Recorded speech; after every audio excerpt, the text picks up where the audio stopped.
जीशु ख्रीष्ट अति बहुमूल्य नाम आपण मान समस्त को नुआ सकाल आशार मु पुणी थर स्वागत जनाए।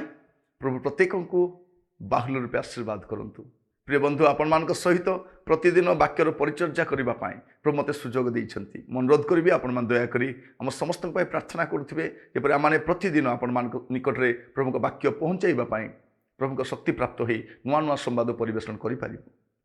धन्यवाद देउछि आपण मान प्रेम पाए, आपण मान सम्मान पाए, नियमित देखुथिबारु धन्यवाद दिए। आपण परिवार बंधुवर्ग मध्य जो मैंने ए कार्यक्रम जड़ित होई नांती सेमानकु आपण जड़ित करांतु जेपर सेमाने मध्य नियमित ए कार्यक्रम अंश पारिबे। संवादटी अति छोट रखिछु जेपर आपण मान स्वल्प समय रे दिन मध्य प्रभात समय बाहर कर सुनी पारिबे। आपण जलखिया समय हो बा ब्रश करने समय उठा संगे संगे शुणी पारे बा ऑफिस जावा पूर्व आप शुणी पारे। कौन सी गोटे समय बाहर करते आप दिन मध्य ए संवाद शुणी पारे। जदि आपण मैंने सब्सक्राइब करेंगे आपण मान नोटिफिकेशन आसो आप जानीपारे आप नियमित भाव में यहाँ देखिपारे। प्रिय बंधु आपण परिवार वर्ग में जो मैंने जड़ित होना से जनातु तो मुझे कहवाई चाहे जो वाक्य द्वारा आप उपकृत होती अन्य मान सेयार करूँ। आसतु गोटे छोट प्रसंग रे प्रभु वाक्य ध्यान करवा। प्रसंगटी है नित्य स्थायी बैंक।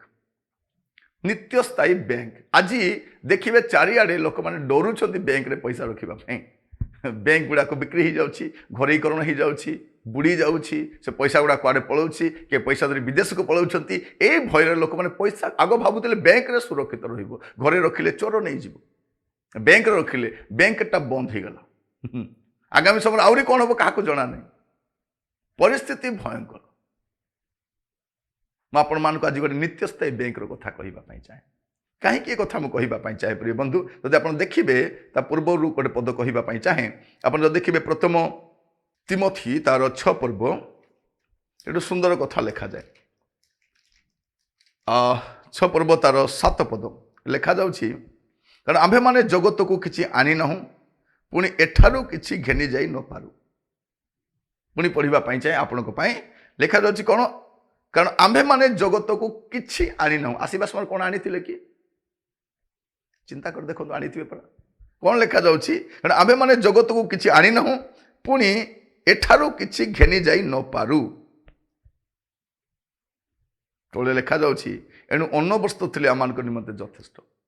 किछि आनी ना किछि घेनी जाई पारिबु नाही, किंतु आपण मान नित्य स्थायी बैंक से संपर्क कहवाई चाहे। माथ्यू तार 6 पर्व तार 19 आ 20 पद, जोठार कीट कलंक क्षय करे पुणी चोर माने सिंधिकाटी चोरी करती, एपरी पृथ्वी रे आपणा आपणा निमंते धन संचय कर नाही। मात्र जोठारे कीट कलंक क्षय न करे एवं चोर माने सिंधिकाटी चोरी न करती, एपरी स्वर्ग रे आपणा आपणा निमंते धन संचय कर। आपण नित्य स्थायी बैंक कोठी अछि? स्वर्ग रे अछि। से साधु पाउल जो विश्वासी मान कहते दान विषय से कहते तुम दान पाई मु लालायित तो नुहे, कि तुम जमा पाख जे स्वर्गीय बैंक रे संचित होउची एठी आपण प्रभु को सेवा पाई जहा दियंती, प्रभु को राज्य सेवा कार्य पाई जहा दियंती ताहा आपण को पाई स्वर्गीय बैंक रे जमा होकर रुहे। एटा बाइबल कहे आपण जहा रखिबे लोक माने नहीं जिवे, चोरी ही जीवो, छाड़ी पलैबे, किंतु आपण जहा देइथिबे प्रिय बंधु ताहा आपण स्वर्ग रे फेरी पाइबे। एटा पक्का, एटा बाइबल को एटा प्रभु जीशु कहउछंती। तेणु आपणकर धन कौटी संचय करेंगे एटा आपण जानिबा दरकार। तले लिखा जाउछि जोठारे तुमर धन सेठारे तुमर मन। जोठारे तुमर धन सेठारे तुमर मन, तो आमर मन भी एठी धन भी एठी। जदि आमर धन सेठी संचय करि थांतु आमर मन भी सेठी थांता। अरे मोर धन सेठी अछि, सेठी मोर अछि। प्रिय भाई भणी माने प्रभु आमान को अनुग्रह करंतु। आज वाक्य सुनिबा समय आमर स्वर्गीय बैंक अछि तो आम पाई खाता खोली आपण पाई संचित अछि। आमे जो दान दो प्रिय भाई भणी माने रविवार दिन 10 टंका, इच्छा हेले 20 टंका, एमती 10 20 10 20 वर्ष सारा पकड़े मतलब केते हम आप बस हिसाब करंतु। आग तो खुचरा पैसा पकाउथिलु। प्रिय भाई भणी माने अभी खुचरा पैसा प्राय बंद ही आसिलानी। खुचरा पैसा क्या दिया जाए?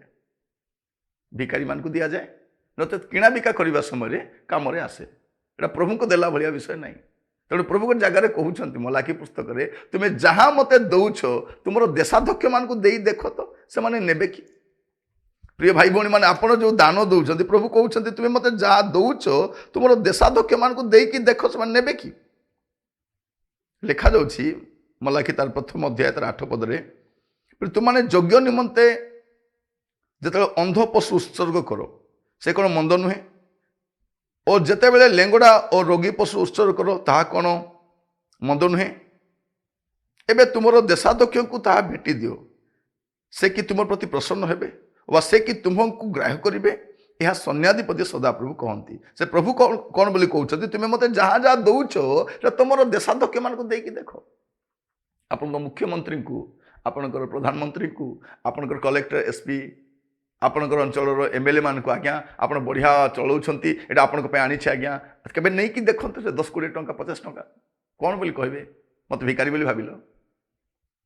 ପ୍ରିୟ ଭାଇ ଭଉଣୀମାନେ, ଆମେ ଯେଉଁ ଦାନ ଦେଉଛୁ ସେଇଟା ଯଦି ଜାଗତିକ କର୍ତ୍ତାମାନେ ନେବା ପାଇଁ ପ୍ରସ୍ତୁତ ନାହାନ୍ତି, ସ୍ୱର୍ଗର ପରମେଶ୍ୱର ସେ କହୁଛନ୍ତି ସୁନା ଆମର, ରୂପା ଆମର, ସମୁଦାୟ ପୃଥିବୀ ତାଙ୍କ ଦ୍ୱାରା ସୃଷ୍ଟି ହେଇଛି, ଆମେ ଯାହା ପାଇଛୁ ତାଙ୍କ ଦ୍ୱାରା ପାଇଛୁ, ଏ ନିଶ୍ୱାସ ପ୍ରଶ୍ୱାସ ସେ ଦେଇଛନ୍ତି।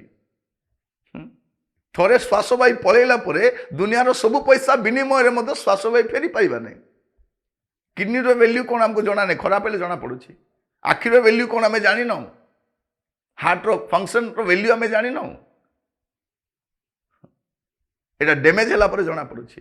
ପ୍ରଭୁ ଆମକୁ ଫ୍ରିରେ ଦେଇଛନ୍ତି, ଭଲରେ ଥାଅ, ଭଲରେ ଖାଅ, ଭଲରେ ବଞ୍ଚ, ଭଲରେ ଚଳ, କିନ୍ତୁ ପ୍ରଭୁଙ୍କ ସେବା ନିମନ୍ତେ ଦେବା ସମୟରେ ଆମେ କୁଣ୍ଠିତ ହେଉଛୁ। ପ୍ରିୟ ବନ୍ଧୁ, ଆସନ୍ତା ଥର ପ୍ରଭୁଙ୍କ ସେବା ପାଇଁ, ପ୍ରଭୁଙ୍କ ରାଜ୍ୟ ପାଇଁ ଚର୍ଚ୍ଚକୁ ଯିବା ସମୟରେ, କୌଣସି ଅନୁଷ୍ଠାନକୁ ଦାନ କରିବା ସମୟରେ ଆପଣ କ'ଣ କରିବା ଦରକାର? ଉତ୍ତମ ଭେଟି ଦେବା ଦରକାର। ତଦ୍ୱାରା ଆପଣଙ୍କର ନିତ୍ୟସ୍ଥାୟୀ ବ୍ୟାଙ୍କରେ ଆପଣ ଜମା କରିପାରିବେ। କେତେ ଜମା ହେଲାଣି ଆପଣ ଜାଣିଛନ୍ତି? ଏ ଖୁଚୁରା ପଇସା ଗୁଡ଼ାକ ତ ଯିବ କି ନାହିଁ ଜଣା ନାହିଁ।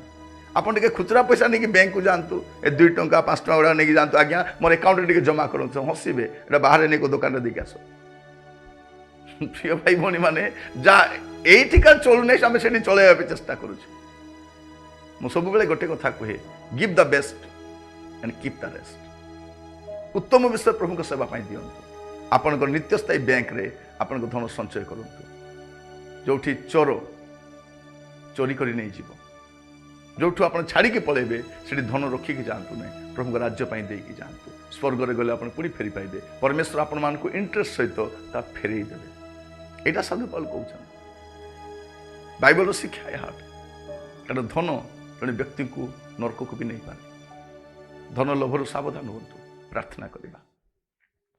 ଅନୁଗ୍ରହକାରୀ ପିତା, ପ୍ରଭୁ ଆପଣ ଆମମାନଙ୍କୁ ଯଥେଷ୍ଟ ଦେଇଛନ୍ତି ପ୍ରଭୁ, କିନ୍ତୁ ଆମେ ଉଚିତ ମତେ ବ୍ୟବହାର କରିପାରୁନାହୁଁ। ଜଗତରେ ନଷ୍ଟ କରିଦେଉଛୁ ପ୍ରଭୁ, ଉଡ଼େଇ ଦେଉଛୁ। ଆମମାନଙ୍କୁ ଶିକ୍ଷା ଦେଇଥିବାରୁ ଧନ୍ୟବାଦ ଦିଏ, ଯେପରି ଆମେ ସ୍ୱର୍ଗୀୟ ବ୍ୟାଙ୍କରେ ପ୍ରଭୁ ଆମର ଧନ ସଞ୍ଚୟ କରିପାରିବୁ। ଆଜିଠାରୁ ପ୍ରଭୁ ଆମମାନଙ୍କୁ ସାହାଯ୍ୟ କର। ମଣ୍ଡଳୀକ ସେବା କାର୍ଯ୍ୟ ଯିବା ସମୟରେ, ଅନୁଷ୍ଠାନକୁ ସେବା କାର୍ଯ୍ୟ ନିମନ୍ତେ ଦାନ ଦେବା ସମୟରେ ପ୍ରଭୁ ଆମକୁ ଚାଳିତ କର। ପ୍ରଭୁ ଆମଠାରୁ ସେ କୃପଣ ଗୁଣ, ଲୋଭ ଦୂର କର। ପ୍ରଭୁ ଆମ ଦାନ ଦ୍ୱାରା ଅନେକ ଥର ଆମେ ଆପଣଙ୍କୁ ଲଜ୍ଜିତ କରିଛୁ, ଅପମାନିତ କରିଛୁ, କ୍ଷମା କର। ଆଜିଠାରୁ ଉତ୍ତମ ଭାବରେ ଦାନ ଦେବା ପାଇଁ ଆମମାନଙ୍କୁ ଶିଖାଅ, ସାହାଯ୍ୟ କର। ଧନ୍ୟବାଦ ଦିଏ ପ୍ରାର୍ଥନା ଶୁଣିଥିବାରୁ। ଆଦର ମହିମା ଆପଣଙ୍କୁ ଦେଇ ଏ ପ୍ରାର୍ଥନା ମୋର ପ୍ରାଣର ପ୍ରିୟ ଯୀଶୁ ନାମରେ ମାଗିଲି, ଆମେନ୍।